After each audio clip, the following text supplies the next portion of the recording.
Well, happy Thursday, everybody. Happy Thursday. Let me let me get myself nice and comfortable. Let us see what's going on here. I've got to get myself situated. Ah, yes, there we go. Now I'm situated. Oh my goodness, there's so much going on in the world right now. Let's see. Am I public? Yes, I am. Am I ready to go? Yes, I am. All right. I see everything going according to plan. Hello, Marianne Coates. Good to see you. Hello. Hi, Intuitive Kathy. Hello, Janet Lee. Maria Marino and Michelle Medrano Garcia. Hello, Karen. Hello. Looks like people are starting to find the stream. What crazy times we live in, huh? What do y'all think? Are we living in crazy times? Let me get some water. Today we are hanging out. It is Thursday. It is Hot Topics. I am hydrating myself.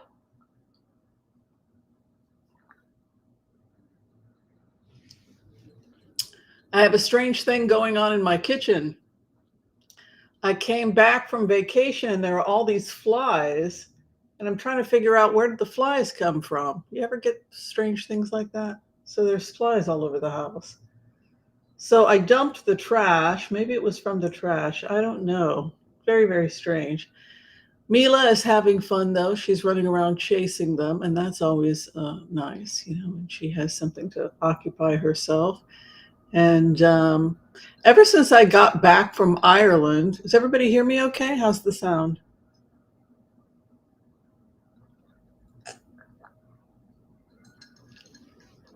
Oh my God, this tastes so good. Just good ice water. What you eating? What you drinking, everybody? I fell in love with Barry's Gold when I was in Ireland. It was the official tea of Ireland. This is Yorkshire. Also a great tea. My question to those of you who are tea connoisseurs, can you taste the difference between Yorkshire and Yorkshire Gold? Yorkshire Gold is more expensive. Can you taste the difference between the gold and the regular?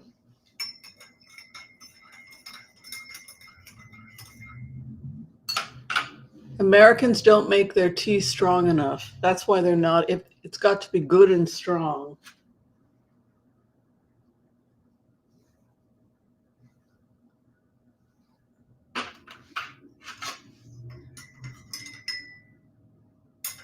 That's one thing I learned.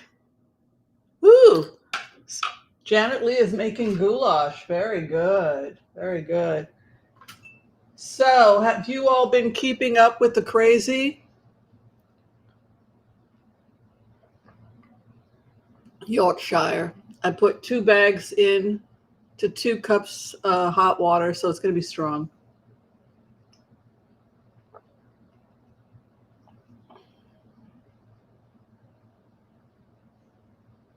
Leprechaun strong? Is that what they're calling it?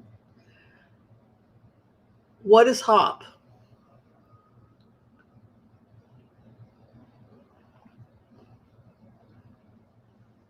Ah, good. A good English tea. Yes. Well, y'all remember when I said that race riots were coming? That when I went forward as a remote viewer, I saw race riots and chaos prior to the election. Oh, hops. Hmm. Oh, hi, Judy Jamerson. Judy Jamerson, could you do me a favor and put a link to where people can purchase your book? That would be great if you could help me out. I wanted to make an announcement that our book of the month we chose is Belle by Judy Jamerson. So if you are in our book, oh, you had Mexican food, Judy? Yum. I had Mexican food yesterday. I had a burrito yesterday. If you are in our book club, which meets once a month on Taco Tuesdays, Judy Jamerson will be in the studio October 1st, and she'll be answering questions about herself as a writer. And she'll be talking about her novelette, Belle.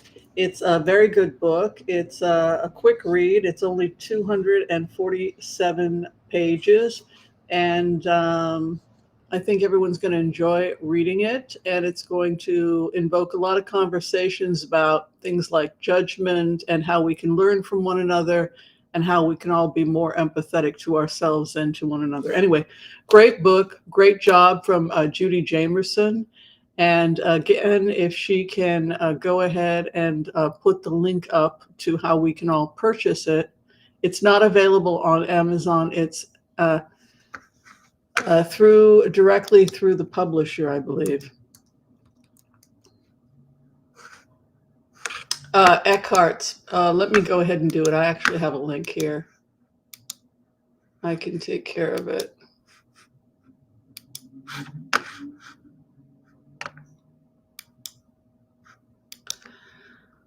Well, Springfield is starting to get a lot. This is the link to Judy Jamerson. We'll keep that up if you would like to buy the book of the month. Hopefully you'll get it within the week, and then you can join us. She'll be in our studios, like I said, October 1st. So you've got plenty of time to read the book and to take notes about any questions you would like to ask the author. She'll be here at 6 p.m. The book. If you want to join our Book of the Month Club, we're meeting at 6 p.m. after Taco Tuesday, live with Chuck Dransfield in the studio and Judy. And I'm really excited about this book. And I'm excited about all the books. And then, of course, we'll be announcing who the book of the month will be for the month of October. We try to get something a little spooky for October. October's are the witching month, yes. And so that is our book of the month. Yeah, so basically what's going on right now is that Trump is saying that in 2 weeks he's going to be in Springfield, and the Proud Boys have descended on Springfield, and they've received 50 death threats. They had to close down their schools, and the people of Springfield are being terrorized. It's the acts of a desperate person, wouldn't you agree? Like, it's the acts of somebody who's pretty desperate if they have to create a race riot. When you know you're not going to win, but create your main job, his main job as a tool of Russia and Iran is just to create violence and chaos.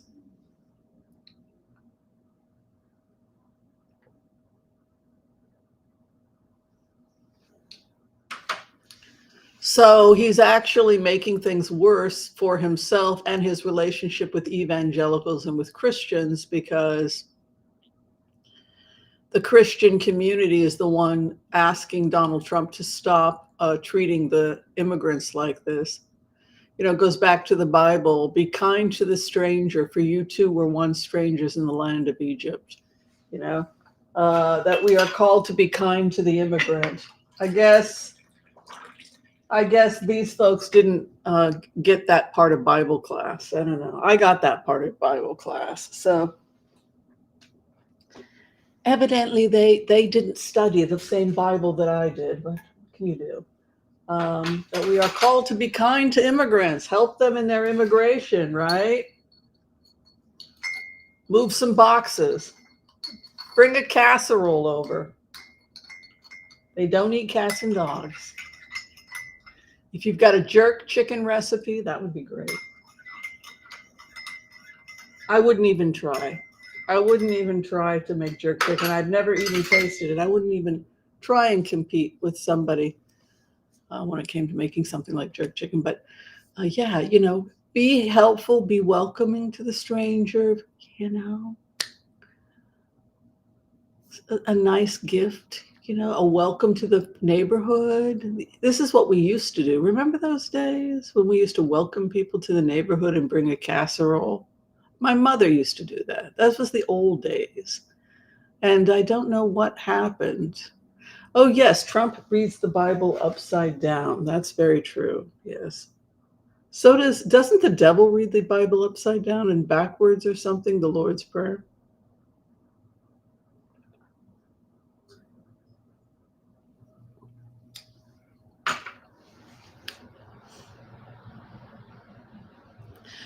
Yeah, I got to stand up for those folks that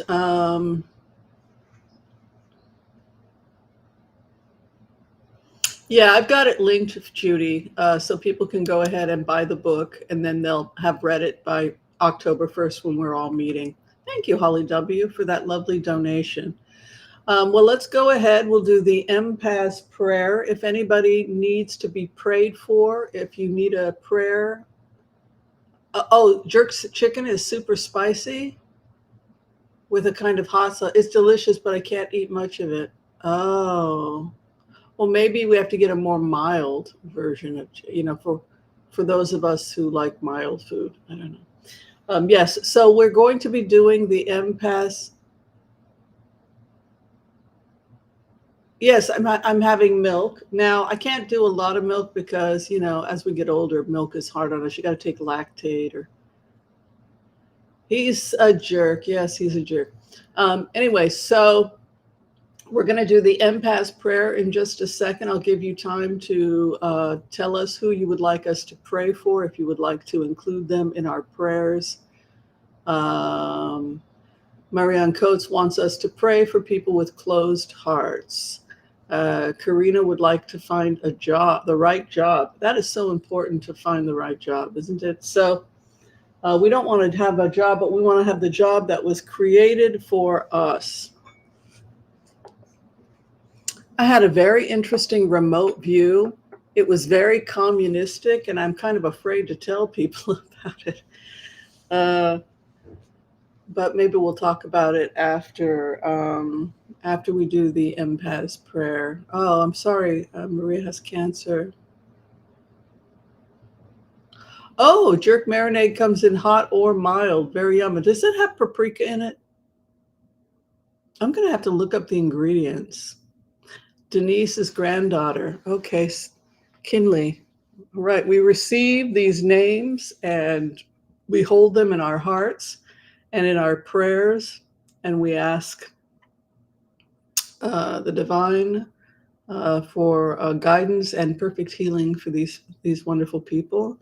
Let's go ahead. Let's do the empath prayer.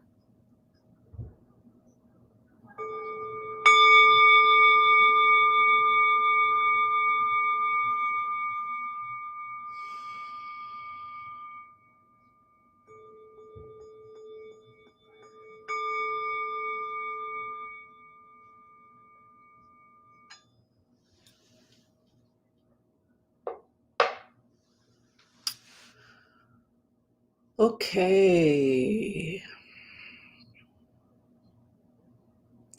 I want to call on white light protection for myself and this community as we ask permission from Spirit to access the Akashic records.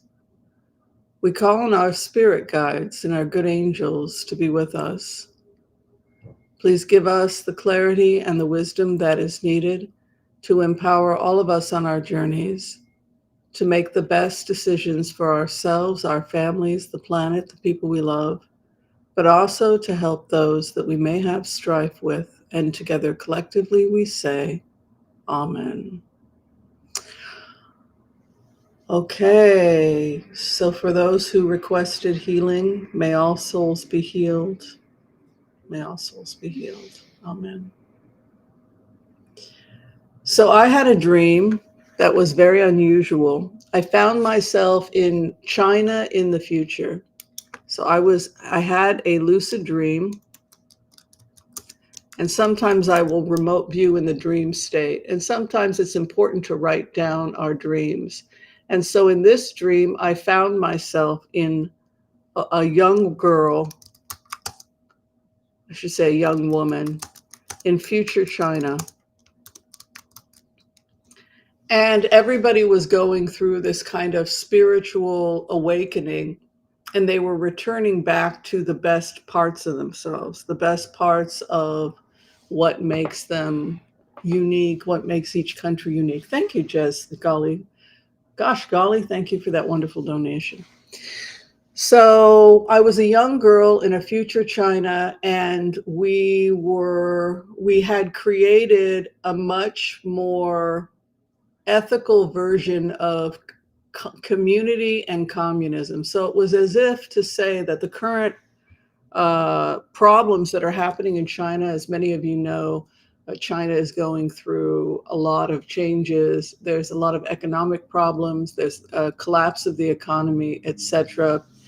Everything, they basically overextended themselves, and people are wondering what's going to be the future of China. And young people have kind of quit Chinese society, and their feeling is let it burn, let it all fall down. But in this future China, they had entered a space that was kind of the enlightened communist, is the best way to say it. It was kind of like an enlightened uh, uh, communism. So it was a communal or a view of life where everything went to serve the greater good. Everyone had a purpose, which was to help one another. So communism was reimagined in this world as the greater good, that we all serve something that is greater than ourselves. And this takes away from feelings of isolation or feelings that we're kind of out there on our own. And in this future world, my parents were really proud of me because I had just joined the military. Yes, I was a young Chinese girl who had just joined the military, and I got my new uniform, and I was off to live this beautiful communist lifestyle. So what had changed is that people, and this was happening all over the world, people only took what was needed, and there was no need to take more than what was needed. So in this world, the girl that I connected with, the young woman, she was only given what she needed. Take what you need. So this was a future where people took what they needed. In the dream, I had, my salary came from the government, and the people served what was best for everyone. And the price of a bus was 50 cents, equivalent to 50 cents. And if I needed to report to my job and take a bus from point A to point B, and the cost was 50 cents, then the government gave you 50 cents. There was no need to give you 75 cents. There was no need to give you 35 cents. In the dream, I had to get from point A to point B. Oh, the cost is 50 cents. Here's the 50 cents to get from point A, and here's the 50 cents to get back to point B. So I thought that was really interesting. And so in the dream, what I noticed about this world that I was entering into is that it was without fear. And I came to realize that hoarding comes from a state of fear. So when we have hoarding, right? Hoarding is a symptom of fear. So I tend to have a lot of groceries in my house. Does anybody else have too many groceries in your house? Where I want a little bit of this, a little bit of that, and then the next thing you know, you have too much stuff. My nose is running a little bit, but it's fine. I just got out of the shower.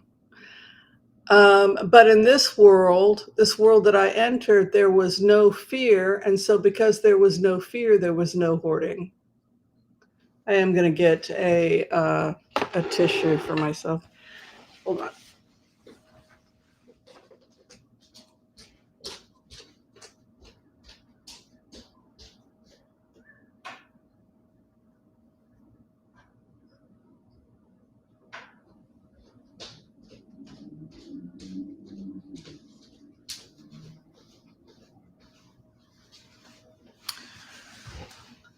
So in this dream, I also had a kitchen, and the kitchen had enough food for my needs. So the state supplied me with enough rice for breakfast, lunch, and dinner, and enough soy products or chicken or whatever you were going to eat. So again, I lived in a world in this alternate reality that I was living in. There was no waste. There was no fear and no waste, because we worked collectively to strengthen what was good for everyone. And because it was good for everyone, we had removed fear. We knew that we, the collective, were going to do everything in our power to make sure that the basic needs were met. And so consequently, when you went into someone's kitchen, it was clean, it was organized, and you had enough rice for the day and enough basic products for the day. And so no one was going hungry. But you didn't have 10 years worth of rice. You didn't have a fear that you had to hoard your groceries. So what I came out of that dream realizing is that the American economy, how we are in the United States, and I don't know if this is true for the rest of the Western world, but in the United States, the economy is heavily based on fear,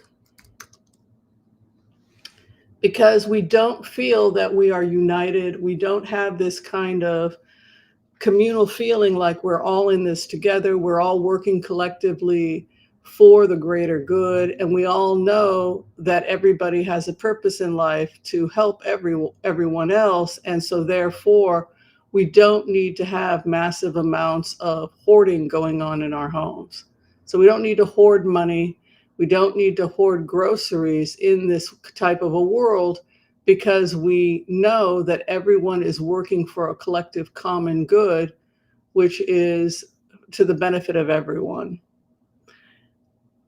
In the United States, there is so much fear that we will not have enough at retirement. And then when we get sick, our last couple days in hospital, they say that they take about $250,000 your first couple weeks in hospital. So you're going to die with nothing. They're taking it all, right? So we hoard massive amounts of money, and then it's all taken by the hospitals, right? So, yeah, so lack of infrastructure, what Marianne Coates is talking about, is a society where we are not in it together. We are all disconnected. We're afraid of the immigrant. We are not kind to the stranger, which is kind of what is happening right now with Springfield. And instead, we're on our own. Seniors especially feel isolated. And so consequently, we are hoarding our money, we are hoarding our resources, and we are frightened of the immigrant, versus the vision I had of a functioning society where every young person is marching to contribute to the greater good, to strengthen the society. Everyone has the right amount of rice. Everybody has 50. Why would you need $1? The bus only costs 50 cents. So no extra waste. When you have too much, more than you can eat, it's not logical. And the only thing that's going to happen is that the vegetables will rot in the refrigerator, or you will throw the rice in the garbage can. So what I took away from that remote is that, whether you want to call, and I think that was the true vision of what people were trying to create in China, and that could be what they go back to, because in this alternate world, people had kind of returned to that romantic idea: we're all in this together, and you don't have to be afraid, because you have all of us there to help you, and you are there to help us, and we are a community, we are a family, and there's nothing evil or bad about that. But then this energy comes in. It comes into the United States, and it's based on fear and over-consumerism. And fear and over-consumerism is a spiritual crisis.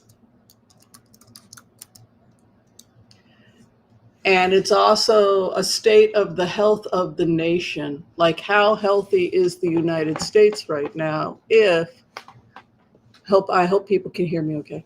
How healthy are we as a nation if we are disconnected from each other and we're all taking care of only ourselves, and we are hoarding and wasting food and hoarding our money and having far more than we need?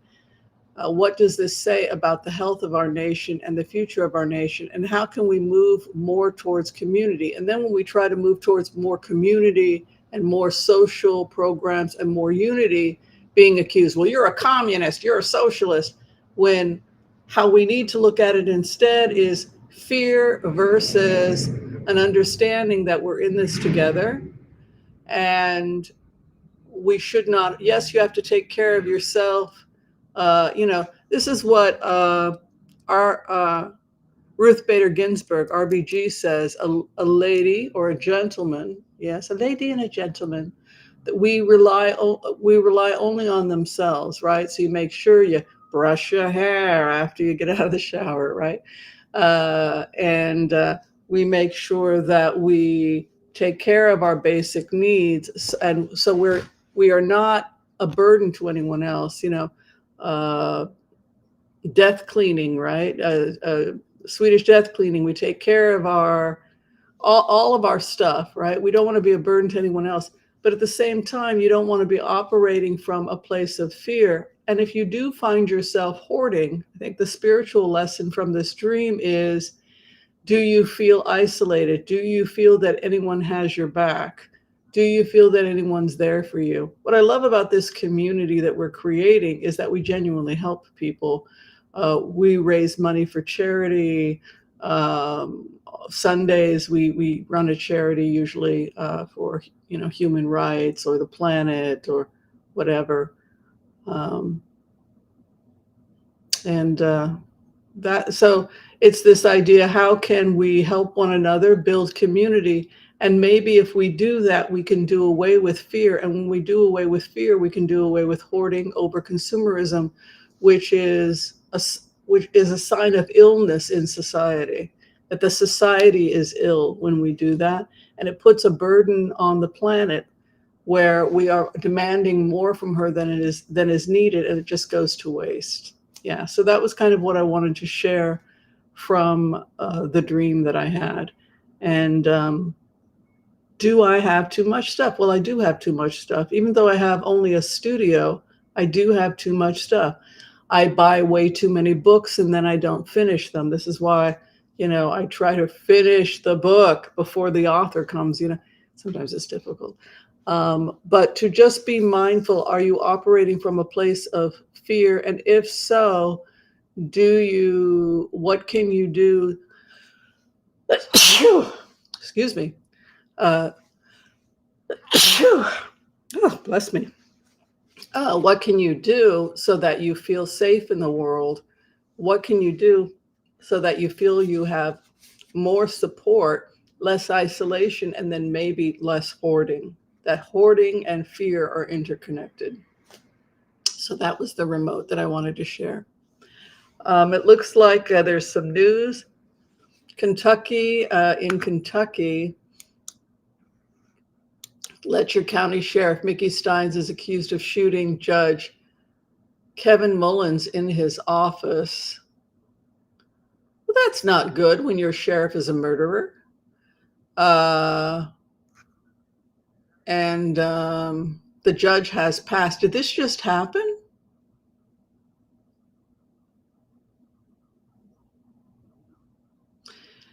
Yeah, so if you are someone who, going back to the conversation is, do you have a plan? RBG. Let's go back to RBG and being a lady and or a gentleman, right? The ladies and the gentlemen. Who are you? Are you a lady? Are you a gentleman? Are you a them or a thou? Right? Are you a person of dignity and respect, etc., etc.? Wow, I'm so sorry to hear that has happened. Praying for everybody in Kentucky. That's horrible.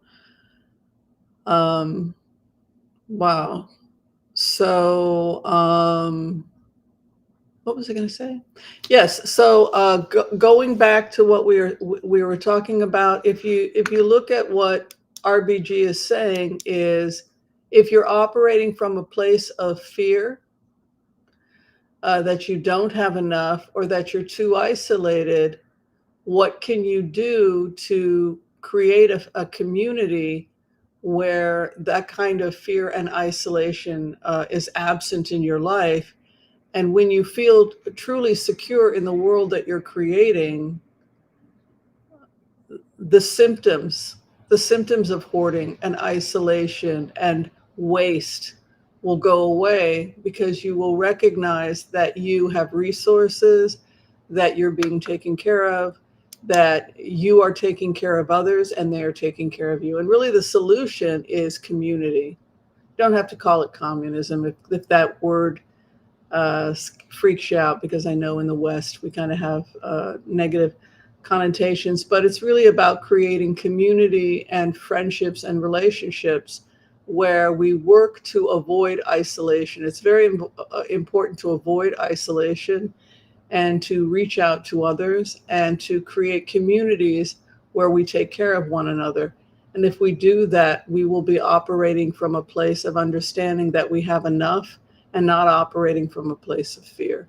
And so that's basically what the message from Spirit is today. I hope it speaks to some of you. It really made me think about my own challenges, where I feel like I have to buy everything in the grocery store. I buy too many groceries, you know.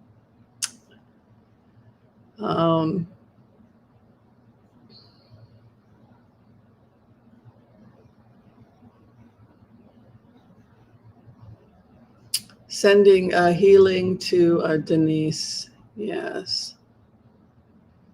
Yeah.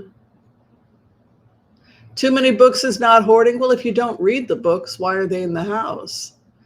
If you're buying books that you don't read, and they're just sitting there, oh, I like this book, and you buy it and then you put it on the shelf. Yeah, so the kibbutz was created by communists and socialists. They were called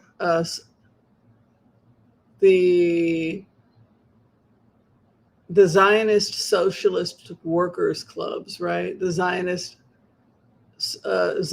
and socialists. So they were coming out of Russia, the Bolsheviks, and they were creating socialism. And you also had Catholic socialism, the Catholic Socialist movement. And it wasn't to be. It was something really positive. If you read Golda Meir, The Romantic Years, one of the best books ever written about her, if not the best. It was written by Ralph Martin. I strongly recommend anyone who wants to learn about the early history of Israel, read Golda Meir, The Romantic Years by Ralph Martin. They were communist and socialist. Many of them had come from Russia, and they were going to build a utopia, and the kibbutz was the utopia. And now we have this right-wing extremist, and evangelicals came and basically took over Israel and pushed the romantic socialist and communist aside. And we also saw changes in the kibbutz model in Israel. But yeah, it was originally created by these communities. And it's a wonderful, comforting feeling when I went to Israel, that I knew that I wasn't rich when I was in Israel, but I always knew I had a plate of food, because there was always some Jewish mama feeding me or something like that. And so it created great comfort, and it took away a lot of fear. And it was also wonderful to feel that one's own work had meaning. You know, if you're going to the kibbutz and you're picking oranges or doing whatever they're doing there, It makes everyone feel my life matters. I'm contributing to the greater good, and my basic needs are being met. Yeah, so share the books. If you like looking at the books and it gives you comfort, that's fine. But I'm talking about buying books you don't read. Just be aware of where is the hoarding coming from, and is it wasteful, and why am I being wasteful, and where is the fear coming from? Fear and scarcity, right, Web Shiva? Okay, the next, there's some political stuff coming up and some gossip coming up. Um, does anybody know what, do we call Diddy Combs now? Is that his name? He's always changing his name.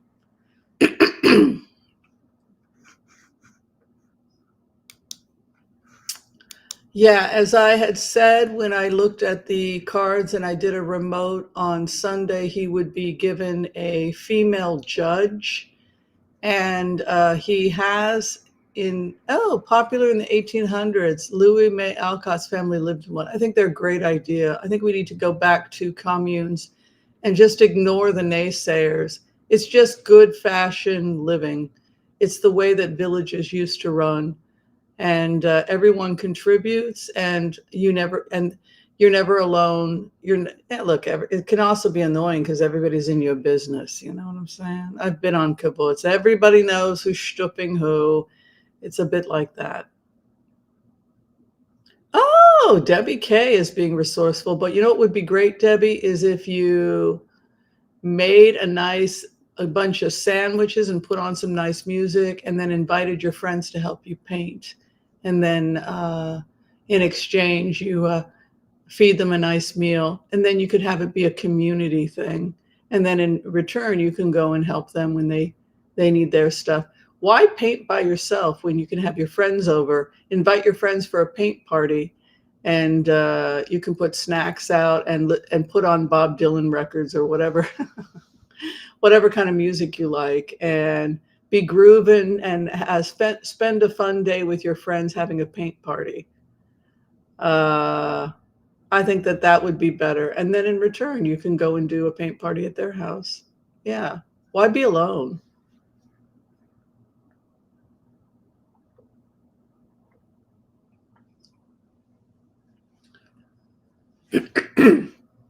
All right. So every time we have, oh, he was paid in chickens. Very nice. Yes. Get back to the communal living. I love that.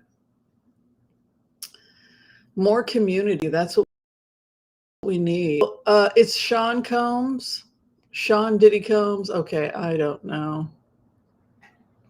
That would be, that's another thing that's coming up, which has to do with this idea of fear, excess, and worshiping people, right? So what we see in the case of Sean Diddy Combs is when the evidence came out against him, the conversation really became, for the judge and also for the prosecutors, is how was it able to get to this point, this level of depravity with hundreds and hundreds of victims, and why were so many people completely okay with it? Why was everybody okay with this? And why wasn't more done in the community? So when we're thinking about Hollywood and we're thinking about actors, musicians, and artists, we're talking about a community, right? It's a community of artists. And who are the most sensitive people in the world? Artists, right? So Jaguar Wright, right? These are beautiful people that were put on this earth to be great artists, great musicians, and their entire careers are being destroyed by what? Because people are not protecting the artist. And instead of protecting the artist, they're being terrorized and abused. And so the bigger takeaway spiritually for everybody, and the self-examination that I hope people will do in Hollywood, is, again, it goes back to this idea of community. Why was the community not only okay with this, but they propped this person up and they gave him power? Somebody who was a drug dealer, a rapist, was making money on human trafficking and drug dealing, uh, and every kind of horrible thing that you can do to other people. And everybody just went along with it because it was this unbridled power rather than a community view where one's life has value and where uh, human beings are not unchecked. And so I think that's kind of, again, falls into this same conversation of fear, power, definitely a lifestyle of hoarding. And now they say which is something that I anticipated, is that he's going through his drug withdrawals because he's on a lot of drugs, which can really affect your mental health.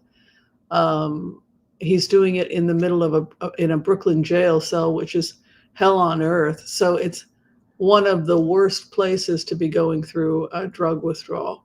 So as the haze of the drugs and the crazy and the sycophants go away and the drugs go away, and he slowly has to get his mind back, he's going to have to also come to terms with the crazy, horrible, awful things he did when he was on drugs. Because I don't think the guy's no, he certainly wasn't in his right mind, right? Yeah.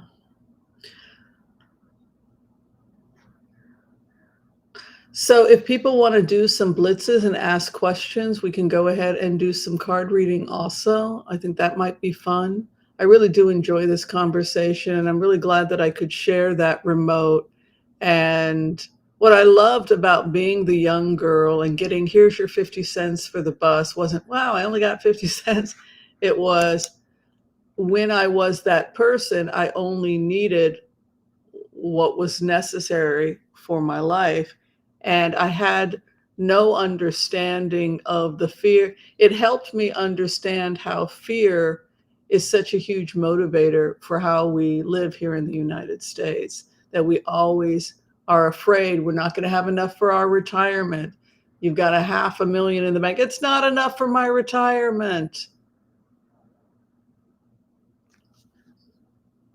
Yeah, I have a studio apartment too, Debbie K, and a studio is enough. It's close to 700 square feet, which is enough for me to have a section over there where I make my herbs. I was looking at condos, I'm on the fence about whether or not I should buy a condo. And then I was looking at the HOAs are starting at 400 a month.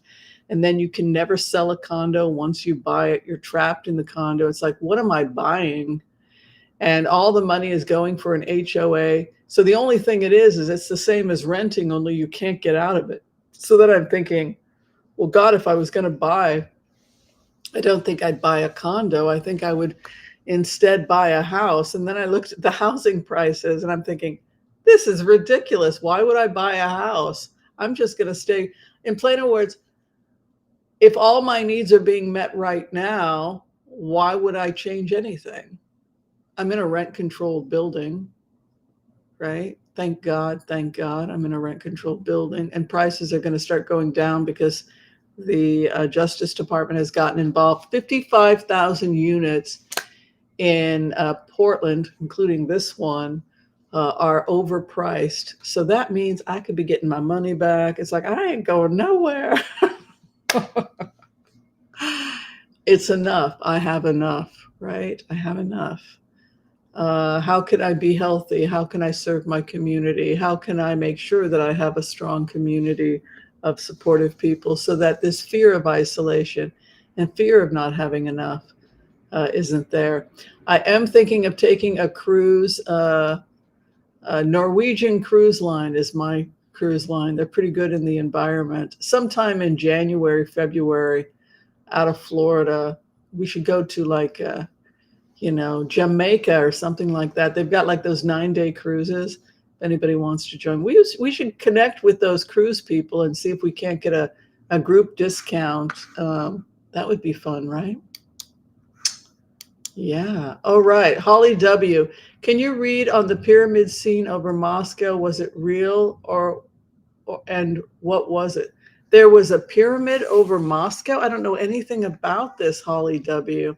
But let's take a look at Russia in general. It looks like there are explosions everywhere. They're being hit very, very hard. And now, yeah, Moscow's being bombed. NATO's gotten involved because they,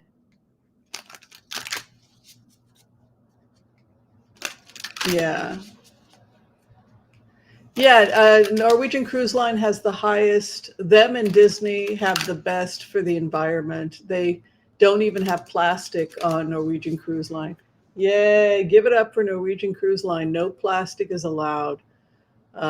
So they give you bottled water that's like paper. it's kind of, it's made from paper. And they feed the fish. You can go out and watch them feed the fish. They take all the vegetables and food and they make a slurry, and then they pour it in, and they pour it in the ocean. This is the green stuff, and you can see the fish coming.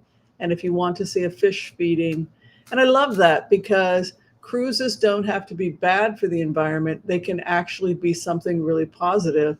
And here they're actually taking their green waste, which is approved by the oceans, the ocean conservation projects. This is something that's actually really, really good for the ocean because the fish are not getting enough to eat, right? We're worried about starving fish, etc. Particularly the smaller fish. You feed them, and then the big fish, the predatory fish, have food. So it's something actually positive that's helping the environment that that Norwegian does.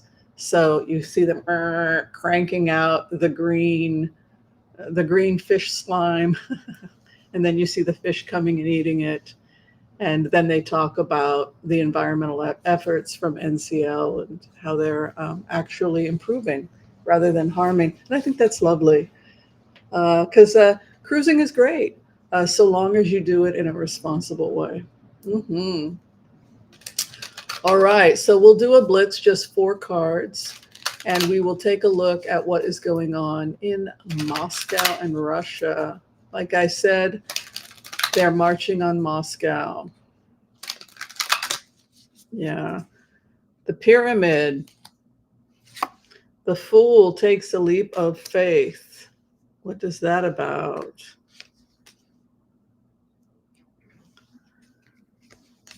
This is a very good cards for Russia.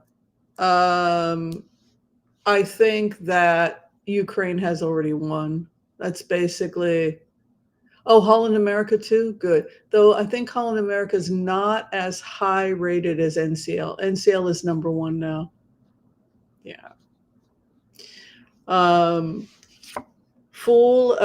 So Ukraine is high momentum. Also, Empress is very auspicious. So I would say that this is a really good omen for Ukraine. Also, global partnership. But final outcome for Russia, 9 of Wands, to be cornered, to not be able to escape, to be jailed. It's terrifying because they're starting to realize that they were lied to. And the incursion has made them realize that they were lied to. And I think the war is over. The war was pretty much over when this happened. I know that they started to evacuate Crimea because they couldn't maintain Crimea. People had asked about Crimea. Well, they're still in Crimea. They are, but not really, because they had to pull out a lot of troops out of Crimea in order to defend the Donbass, but they're not able to hold the Donbass. And you can see in August time, you have this push, which is exactly what happened. The major incursion started in August. And then Justice coming, Queen of Swords. They were patient, but you can see the Knight of Pentacles over the Nine of Wands would indicate that the war against Ukraine is coming to an end. It's over, which is exactly what I suspected was going to happen. So I don't know what the pyramid was. That's kind of strange. But oh, you love cruising? Oh, let's all get together, you guys. Maybe we should do something in January, February through Norwegian Cruise Line. Maybe they can get us a group rate. That would be cool. Oh, there's a giant UFO. Well, now they've got disclosure and permission. Lou Elizondo, is that what's his last name? He has permission now. They have disclosure that non-human life forms are. It's now official. They've come out and what's his last name? So we thought, I thought you guys were crazy. I thought people that were saying this stuff about aliens, I thought y'all were a little crazy. Come on now. And then, but I'm a scientist and I look at data, and if the data is the data, you have to accept the data. And when your own government's intelligence agency says aliens are real, and they're taking, they're going before Congress under oath and saying it's real, at that point, even the skeptic has to say, this was real. Roswell was real. Now, the official statements from the U.S. government is that Roswell was real, but they can't disclose everything. Two crafts crashed in Roswell, and they recovered them. So it's now official. Did everybody see what was the show? The Daily Show? Did everybody see him on The Daily Show?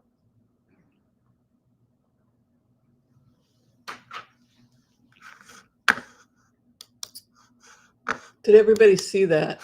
It was kind of a funny thing. Let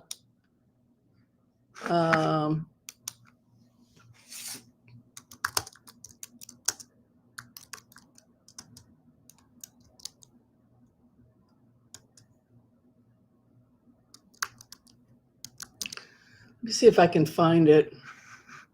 Lou Elizondo.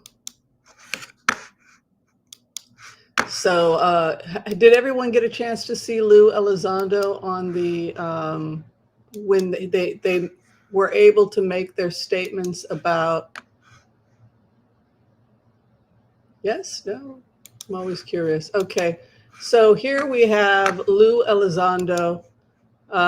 He has worked with U.S. intelligence, and he does have he still has his security clearance. In intelligence and counterintelligence? Right. Yeah, so after college, I spent some time, I went into the United States Army, spent some time in military intelligence, and then from there I was recruited into some special activity programs where I became a special agent in counterintelligence, investigating terrorism and espionage. And in 2009, early 2009, I was brought in to run counterintelligence for that program, what is now known as ATIP, the Advanced Aerospace Threat Identification Program, and later on I wound up...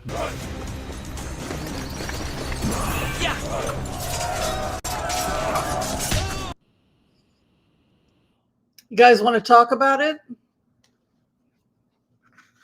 Is anybody surprised that the U.S. government is giving disclosure right now?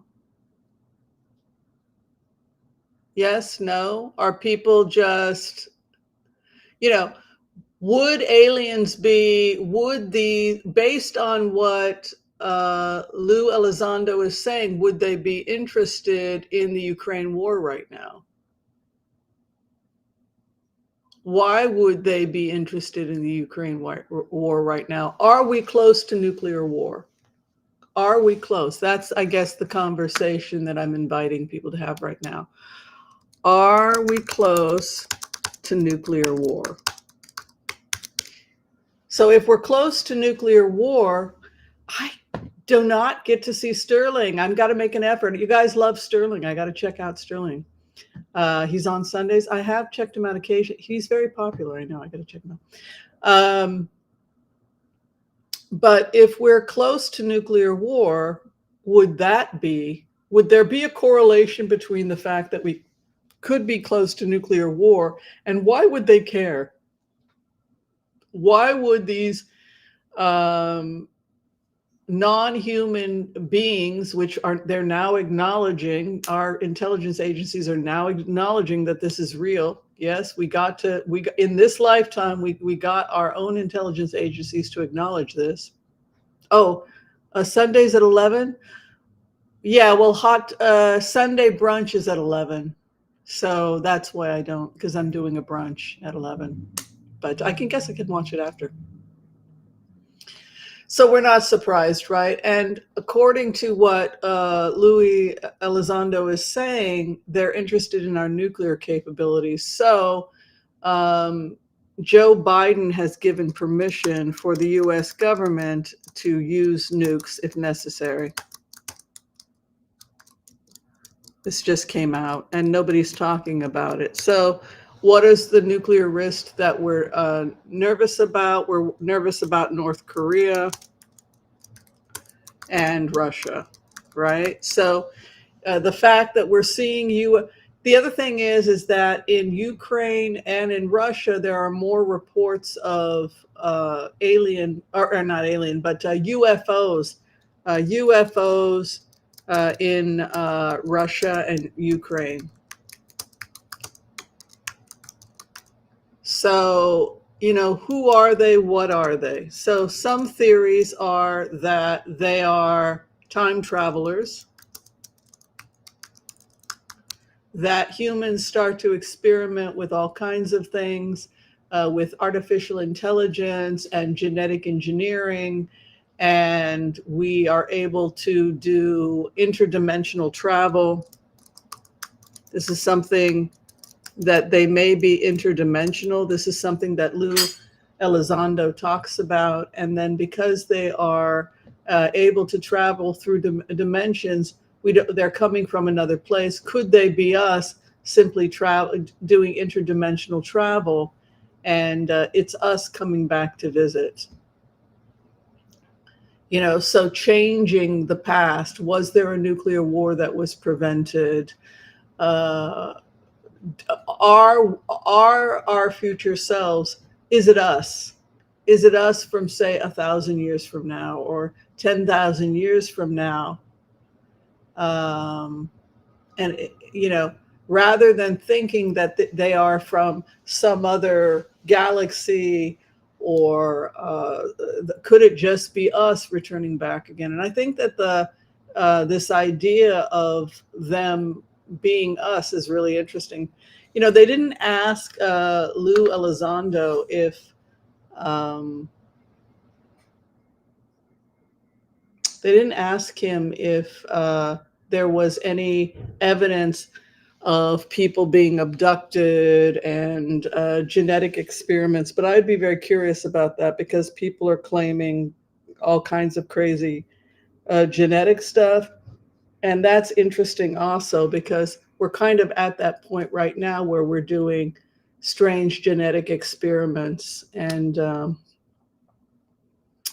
we are their pets, but who are they? Are they us? Are they us 1,000 years from now? Is that why they look like us? They're bipedal. They love strawberries, right? Uh, Strawberries and smoothies. Are they hominids?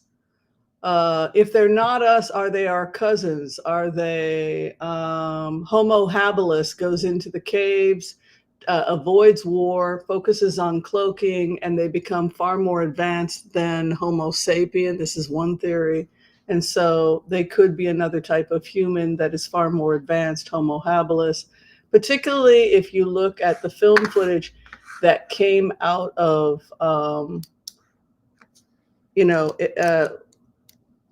Chaos Mogul has done a lot. If you look at Chaos Mogul, Chaos Mogul is a actual film editor, and he looks at the UFO in Las Vegas, and he did enhancements on that. And we were able to actually, let me see if I can see this. We were actually able to see the aliens, and they were a tall species, the species that they were able to get. But what was interesting also is that they had goggles. They had goggles like the goggles that they had, that the aliens had, uh, they were using this is two aliens. We have the female here, which we called Lucy, and then Joe is over here.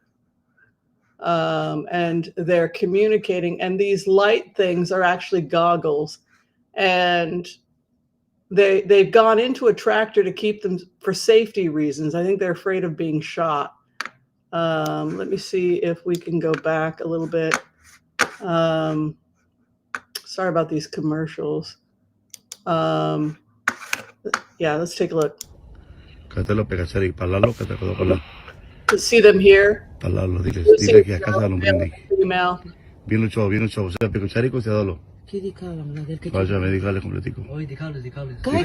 They had crashed their pod.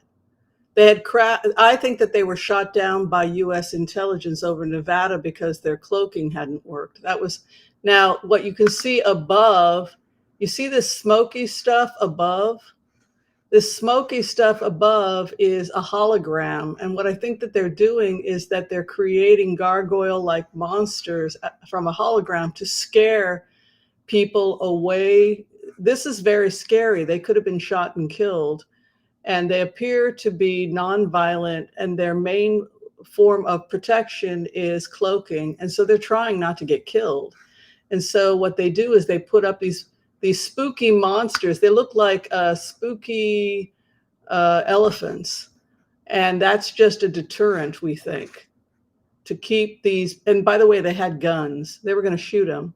If you pay close attention, you can actually see the beings in the tractor, blinking and looking at the family. I'll actually highlight it in the processed video. Now this is the best that I could do with the video I received.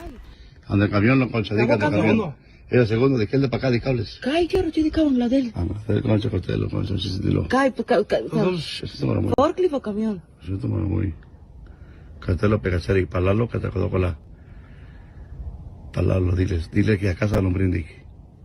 Vino chavo, o sea, pero charico se dalo. Vaya, me dígale completico. Dígale. Cotelo que acá, dile que acá callale, yo muy pelosi. And this back person is the gunner. This is the gunner. So when they travel, they've got one guy in the back who's the gunner, who's the security person. You've got this person, the female, who we think is the scientist. She's the lead scientist. We just called her Lucy. And this is the pilot over here on the left, and we just called them Joe, just so that we could give them names. So you have Lucy, Lucy the scientist, Joe the pilot. Joe is trying to get a signal. He'll go up onto the roof. They could hear him going onto the roof. He was trying to get a signal so that they could get hauled out of there. And they were trying to keep the people away from the pod. And back here is the gunner, and he's securing the pod. Pelón, varón, pelón.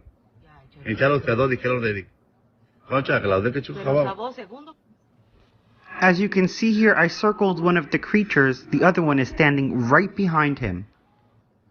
Don't worry, I've also enhanced some images from these stills so that you can get a better look at what we're seeing here.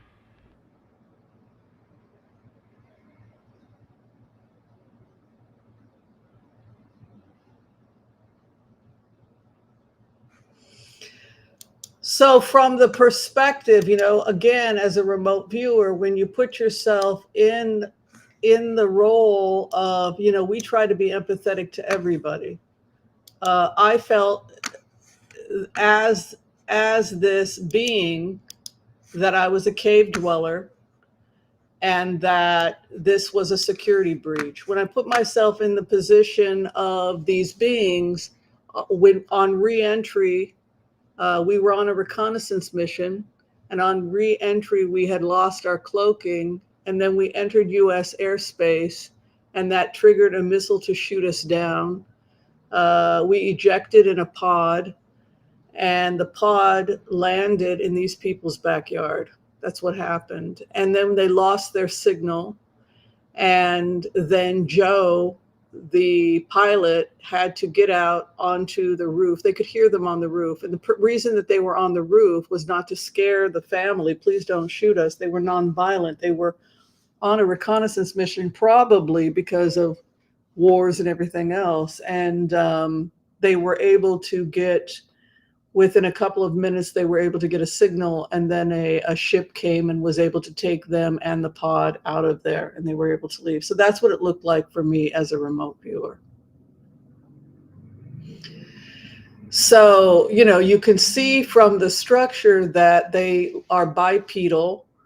And it goes back to Lou Elizondo has talked about this also, that we think that they live in caves deep underground. And that would make sense that if they are related to us, it's like Homo habilis, that they would have used cloaking as a way to avoid predation and war. And so they're really not set up to fight and kill. Now, because we've become so advanced in our technology, perhaps we're able to see these other species.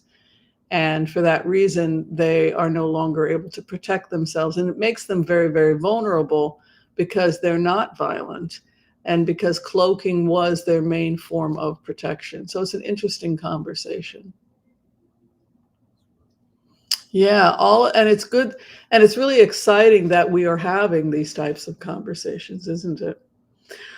All right. Well, we've been here over an hour, so I'm going to say goodbye to all of you lovely folks. I know now it's time to say goodbye to all our family. You'd like to cloak? Yeah, cloaking is fascinating. And the older I get, the more attracted I am to this idea. I would love to be able to go out at night at any hour and just explore the streets without fear of being attacked or harmed because I'm invisible. And I would go all over the place. If I would love to be an invisible person, because then you can go out and see everything. You can sneak onto all kinds of situations, and hopefully no one bumps into you. But you could do all kinds of cool stuff if you were invisible. But you got to be very careful you don't bump into people because they don't see you, so they'll bump right into you, right? All right, everyone. That was fun. Thanks for hanging out for Hot Topics Thursday. And yeah, it's good. Disclosure is here. Disclosure is here. All right. Take care of yourselves, everyone. Be kind to all so that all will be kind to you too. If you need to have a reading with me, please reach out to me. You can find the information below. And don't forget to check out Judy Ann Jamerson, if you would like to be part of our Taco Tuesdays book club. She'll be in our studios October 1st at 6 p.m., and we are really excited to talk to her. All right. Take care, everyone. God bless, and we'll see you next time. Bye, everyone. God bless. Bye-bye.